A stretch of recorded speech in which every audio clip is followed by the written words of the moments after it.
আসসালামু আলাইকুম। মানব জীবনে রোগব্যাধি বা মহামারী আসা নতুন কিছু নয়। ইতিহাসের বিভিন্ন সময়ে কলেরা, প্লেগ বা বর্তমান সময়ের নানা ভাইরাস আমাদের বিপর্যস্ত করে তোলে।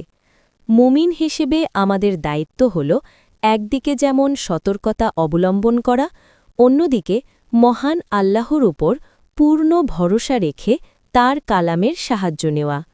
আজ আমরা তিব্বে রুহানি কিতাবের উদ্ধৃতি দিয়ে এমন একটি আমলের কথা বলবো যা মহামারী ও বালা মুসিবত থেকে ঘরকে সুরক্ষিত রাখতে অত্যন্ত কার্যকর। ২. আমলের উৎস ও প্রেক্ষাপট। আজকের এই আমলটি নেওয়া হয়েছে প্রখ্যাত আলেম হজরত মাওলানা মুহাম্মদ ইব্রাহিম দেহলবী রহয়ের সংকলিত বিখ্যাত কিতাব তিব্বে রুহানি থেকে। আধ্যাত্মিক চিকিৎসার ক্ষেত্রে এই কিতাবটি অত্যন্ত নির্ভরযোগ্য।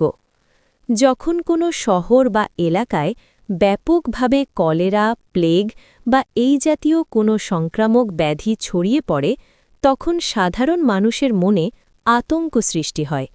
মাওলানা দেহলবী রহয়ে কুরআনুল কারিমের সূরা মারিয়ামের কয়েকটি বিশেষ আয়াতের কথা উল্লেখ করেছেন, যা বিপদ থেকে মুক্তির ঢাল হিসেবে কাজ করে। মূল আমল ও আয়াতসমূহ। আমলটি হল নিম্নোক্ত আয়াতসমূহ ৩ বার লিখে ঘরের প্রধান দরজায় লাগিয়ে রাখতে হবে।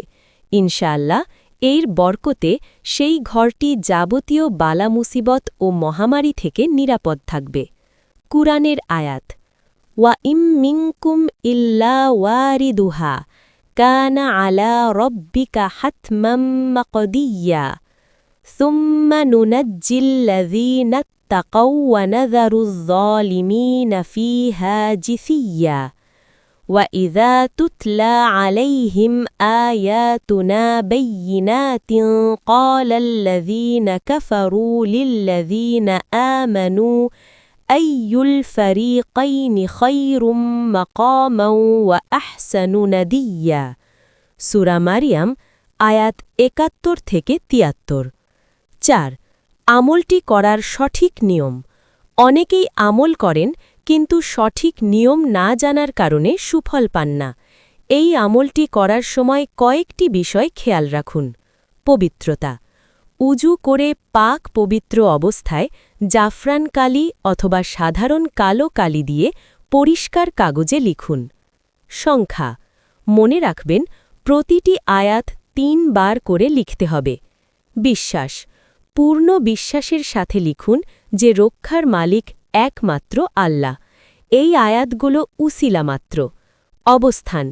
কাগজটি ঘরের বাইরে বা ভেতরে দরজার উপরের দিকে এমনভাবে লাগান যেন সেটি ছিঁড়ে না যায় বা নোংরা না হয়। ৫. আধ্যাত্মিক ও মানসিক প্রশান্তি। আল্লাহ তাআলা পবিত্র কুরআনে বলেছেন, আমি অবতীর্ণ করি কুরআন, যা মুমিনদের জন্য আরোগ্য ও রহমত। সূরা বানী ইসরাঈল ৮২। যখন কোনো মহামারী আসে তখন মানুষের মনোবল ভেঙে যায়। এই আমলটি একদিকে যেমন আল্লাহর রহমত টানে, অন্যদিকে ঘরের বাসিন্দাদের মনে এক ধরনের প্রশান্তি ও নিরাপত্তা নিশ্চিত করে। তবে মনে রাখবেন, আমলের পাশাপাশি পরিষ্কার পরিচ্ছন্ন থাকা এবং চিকিৎসকদের পরামর্শ মেনে চলাও ইসলামের শিক্ষা। ৬. উপসংহার ও দোয়া। আল্লাহ তাআলা আমাদের সবাইকে সব ধরনের মহামারী ও কঠিন রোগ থেকে হেফাজত করুন।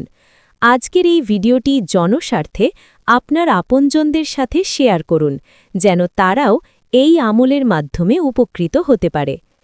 আউট্রো। ভিডিওটি ভালো লাগলে লাইক দিন এবং আমাদের চ্যানেলে নতুন হলে সাবস্ক্রাইব করে বেল আইকনটি চেপে রাখুন। দেখা হবে পরবর্তী ভিডিওতে।